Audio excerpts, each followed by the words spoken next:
ஒரு பாதி பெஸ்ட் இன்னைக்கு டே 34 4வது ஞாயிற்றுக்கிழமை நடந்த சம்பவம் வந்து மிகப்பெரிய சம்பவங்கள் நடந்து போச்சு. ஆல்ரெடி வந்து ஒரு குறும்படம் அப்படின்னு சொல்லி சொன்னோன்னே எல்லாரும் எதிர்பார்த்துட்டு இருந்த மாதிரி சாண்ட்ராவுடைய அந்த கேம் பிளே தான் குறும்படமாக காட்டுறாங்க. ஆரம்பிக்கும் போது நம்மளுடைய திவாகர்கிட்ட வந்து ஆரம்பிக்கிறார்.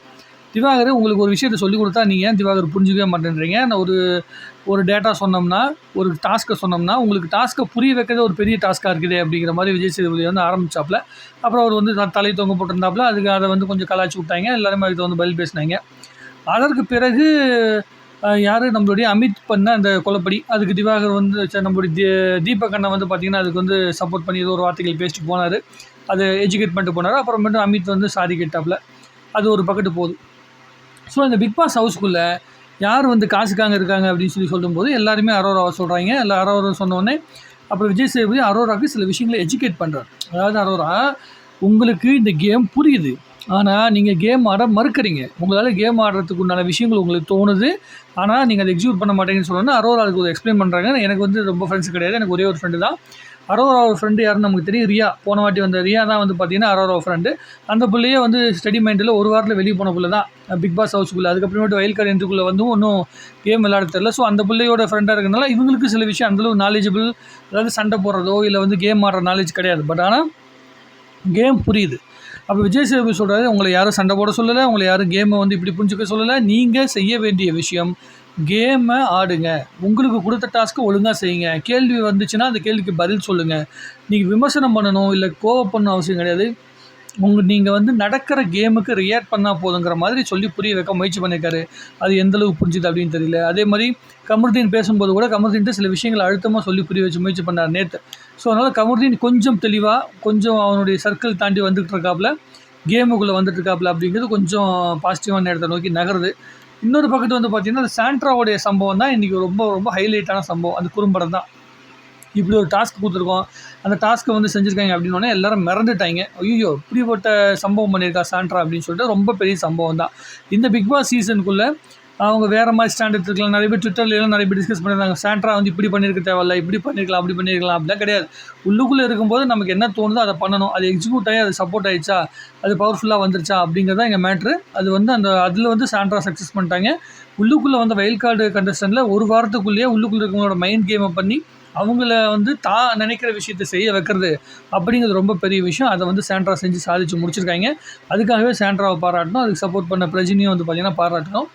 இன்னொரு பக்கத்து வந்து பார்த்திங்கன்னா அது இந்த டாஸ்க்கை பற்றி, இந்த குறும்படத்தை பற்றி தானதுக்கப்புறம் விக்ரம் கூட நான் அவ்வளோ தூரம் ஃபீல் பண்ணி அழுதுட்டுருக்கேன், நீங்கள் கொஞ்சம் கூட வந்து யோசிக்கலையா அப்படின்னு சொல்லும்போது, அது டாஸ்க்கு. நீ உட்காந்து இங்கே எமோஷனலாக வந்து உன் மேலே பதிவு பார்த்துட்டு இருக்கிறதுக்கெலாம் நேரம் கிடையாது. நீ அழுதையோ இல்லை பொருள்றையோ அது உன்னுடைய பிரச்சனை. நீ எமோஷனலி வீக்காக இருக்க அப்படின்னா அதுக்கு அவங்க ஒன்றும் பண்ண முடியாது. இப்போ வந்து உன்னோட வாழ்க்கை அழிஞ்சு போயிட போகுது அப்படி கிடையாது. இது ஒரு கேமுக்குள்ளே எல்லாரும் எமோஷனாக ஆகிட்டுருப்பாங்க, எல்லோரும் ஃபீல் பண்ணிருப்பாங்க. எல்லாரும் அழுகும்போது எல்லா இடத்துலையும் போய் விக்ரம் போய் பேசிட்டு இருக்காரா? கிடையாது. இப்போ அவர் அழுதால் மட்டும், அவருடைய எமோஷன் மட்டும் வந்தால் மட்டுமே எல்லாருமே போய்ட்டு சப்போர்ட் பண்ணுவான் அப்படின்னா இதெல்லாம் லாஜிக்குன்னு தெரில. இவங்க கேம் ஆட வந்திருக்காங்களா இல்லை எமோஷ்னலாக வீக்கான விஷயத்தை வந்து சொல்லி காட்டுறதுக்கு வந்திருக்காங்களா அப்படிங்கிறது நமக்கு தெரியல. ஸோ நேற்று துஷார் போனது ரொம்ப ஆச்சரியமான விஷயம். இன்றைக்கி பிரவீன் போனது ரொம்ப ஆச்சரியமான விஷயம்.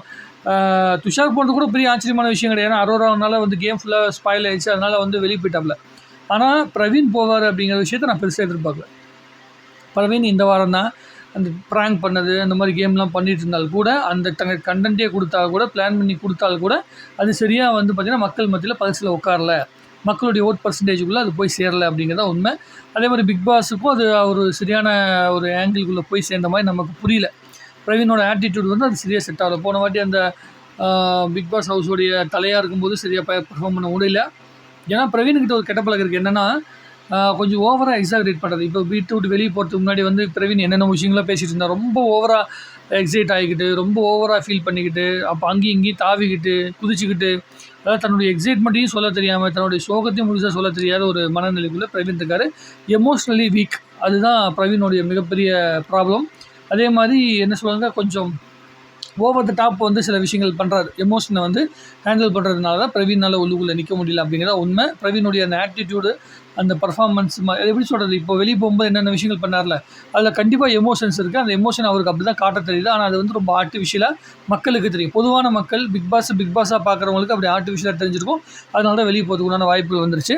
அப்புறம் இந்த பிக் பாஸ் முடிகிற சமயத்தில் வந்து பார்வதியில் ஒரு டைம் பேசிட்டு இருந்தாங்களே, அது என்ன விஷயம் பேசிகிட்டு இருந்தாங்கன்னா, இது மாதிரி இந்த ஓட்டு இத்தனை பேரை போட்டுவிட்டு கண்டமேனிக்கு ஓட்டை போட்டு நம்ம வேஸ்ட் பண்ணிட்டு இருக்கிறோம். ஓட்டு வந்து கரெக்டாக போட்டு உள்ளுக்குள்ளே யார் இருக்கணும், யார் ஒழுங்காக கேம் ஆடலையோ அவங்களுக்கு தான் ஓட்டு விழுவும்.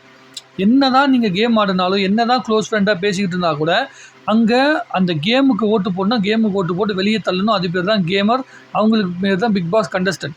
உனக்கு ஒருத்தவங்க பிடிச்சிருக்கு அப்படிங்கன்னா ஓட்டு போட மாட்டேன்னு சொல்லி குரூப்பிசம் பண்ணி ஓட்டு போட்டு இப்போது உள்ளுக்குள்ளே வந்து அன்டிசர்வ்டாக இருக்க வேண்டிய பல பேர், கேமே ஆடாத நம்முடைய யாரது நம்ம அரோராவாக இருக்கட்டும், அதே மாதிரி வந்து உள்ளுக்குள்ளே இருக்கிற பல பேர் விக்கல் சீக்கிரமே வந்து சில இடங்களில் கேமே ஆடலை. ஸோ நிறைய பேர் கேம் ஆடாமல் உள்ளுக்குள்ளே உட்காந்துக்கிட்டு இடத்த தேய்ச்சிக்கிட்டு தான் இருக்காங்க. ஆனால் துஷார் வந்து ஃபிசிக்கலாக கேம் ஆட முடியும். ஆனால் அந்த பையனை வந்து ஒரு சின்ன விஷயத்தை லாக் ஆகி அந்த ஒட்டுமொத்தமாக ஸ்பாயில் ஆகிடுச்சு. அரோராங்கிற ஒரு மேட்டரில் ஃபுல்லாக வந்து பார்த்திங்கன்னா ஸ்பாயில் ஆகி அந்த பையன் வெளியே போக வேண்டிய சூழ்நிலையே வந்துருச்சு. இப்போது பிரவீன் ஓரளவுக்கு கேம் ஆடிட்டு இருந்தாப்புல, எல்லாத்தோடையும் கொஞ்சம் கம்யூனிகேட் பண்ணிட்டு இருந்தாங்க. ஒரு நல்ல சில விஷயங்களில் வந்து கண்டென்ட் எடுக்கிறதுக்கான வழி இருந்தது. பையனுக்கு கொஞ்சம் டேலண்ட்டும் இருந்தது. அதை டெலிவர் பண்ணுறதுக்கான வாய்ப்பை இழந்துட்டு போனேன் அப்படிங்கிறது ஃபீல் பண்ணி அழுதுட்டு இருக்கும்போது அது கொஞ்சம் மனசுக்கு கஷ்டமாக தான் இருந்துச்சு. என்னடா ஒரு சில பேர் வந்து டேலண்ட்டு கிடைக்கணும், அந்த டேலண்ட்டை காட்டணுங்கிறதுக்காக உள்ளுக்குள்ளே வந்த பல பேருக்கு அந்த வாய்ப்பு கிடைக்காம போச்சுங்கிற ஃபீலிங் இருந்தது. ஸோ அவங்க விஜய் சேதுபதி சார் கூட நடிக்கணும் அப்படிங்கிற ஆசையெல்லாம் பையலுக்கு இருக்குது அப்படிங்கிறது தெரியுது. பட் ஆனால் அதுக்கான டைம் கிடைச்சும், அதுக்கான ஸ்பேஸ் கிடைக்கும்போது கண்டிப்பாக வாய்ப்பு இல்லாமல் அப்படின்னு நினச்சிக்க முடியுது. ஸோ இன்றைக்கி எபிசோடை பார்க்கும்போது பல விஷயங்கள் யோசிக்கும்போது, எல்லா ப்ரோமோவும் பார்க்கும்போது, அதே மாதிரி ஃபுல் எபிசோடை வந்து ஃபுல்லாக அனலைஸ் பண்ணி பார்க்கும்போது விஜய் சேதுபதி எவ்வளவு தூரம் இவங்களுக்கு எஜுகேட் பண்ண முடியுமோ அந்தளவுக்கு எஜுகேட் பண்ணியிருக்காப்புல. இப்படிலாம் கேம் ஆடணும், இப்படிலாம் மைண்ட் செட்டுக்கு வாங்க அப்படின்னு சொல்லிட்டு வைல்ட் கார்டு என்ட்ரிக்குள்ளே இருக்கிற கண்டஸ்டண்ட்டுக்கு ஒரு பெரிய ஒரு பெனிஃபிட் கிடச்சிருக்கு. கொஞ்சம் அப்பர் ஹேண்டில் இருக்கிறாங்க. உள்ளுக்குள்ளே இருக்கிறவங்களோட கொஞ்சம் ஒரு ஸ்டெப் மேலே இருக்கிறாங்க. ஏன்னா அவங்கள பொறுத்த வரைக்கும் வந்து இவங்களோட சுப்பீரியராக சில விஷயங்கள் தெரிஞ்சு வச்சுருக்காங்க, எல்லாமே இருக்குது. பட் ஆனால் திவ்யாவுக்கு பயங்கரமாக டோஸ் விழுன்னு நினச்சா அது பெரிய அளவுக்கு டோஸ் விழு. அது நேற்றே முடிஞ்சு போச்சு. இன்றைக்கி ஒன்றும் பெரிய டோஸ் விழுலை. மீதி எல்லாத்துக்குமே அப்படி வந்து ஸ்ப்ளிட் பண்ணி போட்டாங்க. இன்றைக்கி டோஸுக்கு விழுறதுக்காக பண்ணது கிடையாது. நேற்று வந்து தான் டோஸ்.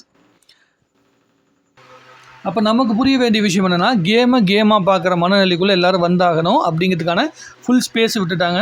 வைல்ட் கார்டு என்ட்ரிக்குள்ளே உள்ளுக்குள்ளே வந்தவங்களுக்கான அந்த அவங்களுக்கு தேவையான விஷயங்களும் ஃபுல்லாக அப்டேட் கொடுத்துட்டாங்க. நீங்கள் ஆடிட்டு இருந்த கேம் ஓகே, அதில் வந்து சாண்ட்ராக்கு தான் இப்போ அப்பர் ஹேண்ட் இருக்குது. அதாவது வெயில் கார்டு என்ட்ரிக்குள்ளே வந்தவங்களுக்கு சாண்ட்ராக்கு ஒரு பெரிய பொசிஷன் இருக்குது. இனிமேல் சாண்ட்ரா இன்னும் ரொம்ப உன்னிப்பாக கவனிக்க ஆரம்பிப்பாங்க. குறிப்பாக பார்வதி பயங்கரமாக கவனிக்க ஆரம்பிப்பாங்க. ஏன்னா இந்த கேமில் வந்து பார்வதி தான் ரொம்ப அதிகமாக யோசிச்சுது. வாலண்டியராக போய் சண்டை போட்டது, சாண்ட்ராக்கிட்ட அந்த ஆட்டிடியூட் காட்டினது எல்லாமே இப்போ உடஞ்சி போச்சா. என்னடா நம்ம பார்த்து பயங்கரமாக பர்ஃபார்ம் பண்ணியிருக்கோம், பயங்கரமாக கண்டென்ட் கொடுக்கறதுக்காக சாண்ட்ராவை போட்டு கலாச்சிருக்கோம். பார்த்தா அது வந்து பிக் பாஸ் கொடுத்த டாஸ்க்காக மாறி போச்சு அப்படிங்கிற அந்த மைண்ட் செட்டில் வந்து பார்வதிக்கும் ஓடிட்டுருக்கோம். ஸோ அதுக்கு தகுந்த மாதிரி தான் பார்வதி வேலை செய்வாங்க. அதுதான் கடைசியாக டிஸ்கஸ் பண்ணுது. அதாவது போடுற ஓட்டெல்லாம் கரெக்டாக பயன்படுத்தணும். இங்கே உட்காந்துட்டு எமோஷனலாக இவங்களுக்கு போடணும் அவங்களுக்கு போடணும்னு யோசிக்கக்கூடாது. கூடவே சுற்றுறவனா இருந்தால் கூட அவங்களுக்கு போட்டுருணும்.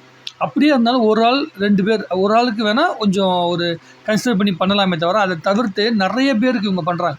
இத்தனை பேர் நாமினேஷனில் போய் உட்காந்துட்டு இருக்காங்கன்னா அப்புறம் எப்படி வந்து கேம் உருப்படும்? ஒருத்தன் ஒழுங்காக விளையாடலைன்னா அவனை கார்னர் பண்ணி தள்ளணும். மற்ற எல்லாருமே பிடிச்சவன் பிடிக்காதவனை தாண்டி தள்ளணும். அந்த மாதிரி ஒரு மனநிலைக்குள்ளே உள்ளுக்குள்ளே இருக்கவங்களே தெரியல. இவங்க இருக்கிற எவனுக்குமே கேம் ஆட கேமுங்கிற மனநிலையே வர மாட்டேங்குது. நான் ஒரு வீட்டுக்குள்ளே உட்காந்துருக்கேன், எனக்கு சாப்பாடு கிடைக்குது, நான் சாப்பிட்டுக்கிட்டு நான் பாட்டு பெப்பர் பேன் உட்காந்துருப்பேன் அப்படிங்கிற அந்த மனநிலைக்குள்ளேயே தான் உள்ளுக்குள்ளே இருக்காங்க. அதுதான் அவங்க பண்ணுற மிகப்பெரிய தப்பு. அந்த தப்பை விஜய் சேதுபதி எவ்வளோ முடியுமோ அவ்வளோ தூரம் அவரும் திரும்ப சொல்லி புரிய வைக்க முயற்சி பண்ணுறாரு. இவங்களும் வந்து பார்த்திங்கன்னா மரமண்ட மாதிரி திரும்ப கேட்டுனே இருக்காங்களே தவிர அதை எக்ஸிக்யூட் பண்ணுற மாதிரி நமக்கு தெரியவே இல்லை. ஸோ எந்த கண்டென்ட்டும் கிடைக்காத சூழ்நிலைக்குள்ளே இருக்கிற இந்த ப்ராங்க் கண்டென்ட்டும் இது மட்டும் தான் கிடச்சிருக்கு. ப்ராங்கை பற்றி கூட பேசினாங்க. நீங்கள் ப்ராங்க் பண்ணனால வந்து எந்த அளவுக்கு எமோஷ்னலாக அவங்க பாதிக்கப்பட்டிருக்காங்க அப்படிங்கிற விஷயத்தையும் அவங்க பேசினாங்கல்ல. ஸோ அந்த விஷயத்தை வந்து ஏற்கனவே பேசி கொஞ்சம் டவுன் பண்ணி வச்சுட்டாங்க. இந்த ப்ராங்குங்கிற மேட்டரை வந்து பெருமையான விஷயமாவோ நீங்கள் பேசாதீங்க, உங்கள் இஷ்டத்துக்கு பண்ணது அது வந்து பார்த்திங்கன்னா பல பேர் எமோஷ்னலாக பாதிச்சிருக்கு அப்படிங்கிற மாதிரி சொல்லிட்டு இருக்காங்க. ஸோ பிக் பாஸ் கொடுத்த சாண்ட்ரா கொடுத்த டாஸ்க்கும் எமோஷ்னலாக பாதிக்கப்பட்டது. ஆனால் அந்த டாஸ்க்குக்காக வந்து பார்த்திங்கன்னா ஒரு என்ன சொன்னாங்க, அதை வந்து ரொம்ப பெருமையாக பேசுகிறாங்க. ஆனால் இவங்க பண்ண டாஸ்க்கை பெருமையாக பேசலை. ஏன்னா இது இவங்களாம் எடுத்த டெசிஷன். ஒரு கேமுக்குள்ளே அவங்களாம் எல்லா டெசிஷனும் எடுக்க முடியாது. பட் ஆனால் எந்த கண்டென்ட்டுமே இல்லாமல் ப்ரோக்ராமே இன்ட்ரெஸ்ட் இல்லை அப்படிங்கிறது கண்டஸ்டண்ட்டுக்கே புரிய ஆரம்பிச்சு, நம்மளே ஏதாவது கண்டென்ட் கொடுப்போம் அப்படிங்கிற மனநிலைக்குள்ளே வரும்போது அதையும் கொஞ்சம் டவுன் பண்ணி விட்டுறாங்க. ஸோ பிக் பாஸ் வந்து நல்லா தீனி போடுற மாதிரி டாஸ்க்கை கொடுத்தா இவங்களுக்கு அதை தாண்டி வந்து பெருசாக யோசிக்கணுங்கிற அவசியம் இருக்காது. பிக் பாஸே வந்து பார்த்திங்கன்னா ரொம்ப மொக்கையாக வந்து இது கொடுத்துட்ருக்காங்கன்னு வைங்களேன். டாஸ்க்கு கெஸ்ட்டு கொண்டு வந்தாலும் கெஸ்ட்டு வந்து பார்த்திங்கன்னா அட்வைஸ் பண்ணி நிற்கிறாங்க. அந்த சூழ்நிலை தான் இருக்குது. கெஸ்ட்டே வந்து உட்காந்து அழுதுட்டுருக்குறாங்க. நம்ம தீபகண்ணெல்லாம் உட்காந்து அழுதுட்டுருக்காரு. பிக் பாஸ் வீடுன்னு எப்படிப்பட்ட வீடு தெரியுமா? அந்த வீட்டுக்குள்ளே நம்ம எப்படி இருக்கணும்னு தெரியுமா? நம்மளுடைய தீபகண்ணன் உள்ளே இருக்கும்போது கேப்டன்ஷிப் டாஸ்க்கு சூப்பராக பண்ணார். முத்துக்குமார் கிட்ட வந்து பார்த்தீங்கன்னா ஓரளவுக்கு இருந்தார். ஆனால் எல்லாத்த பற்றியும் அவரும் தான் பார்த்தீங்கன்னா புரணி பேசியிருக்காரு. அவரும் எல்லாத்துட்டையும் கோவப்பட்டிருக்காரு. எல்லாத்துட்டையும் வந்து பார்த்தீங்கன்னா டபுள் கேம் ஆடிருக்காரு. எல்லாமே அவரும் பண்ணியிருக்காப்புல. ஸோ பிக் பாஸ் ஹவுஸ் இப்படி தான் இருக்கும்.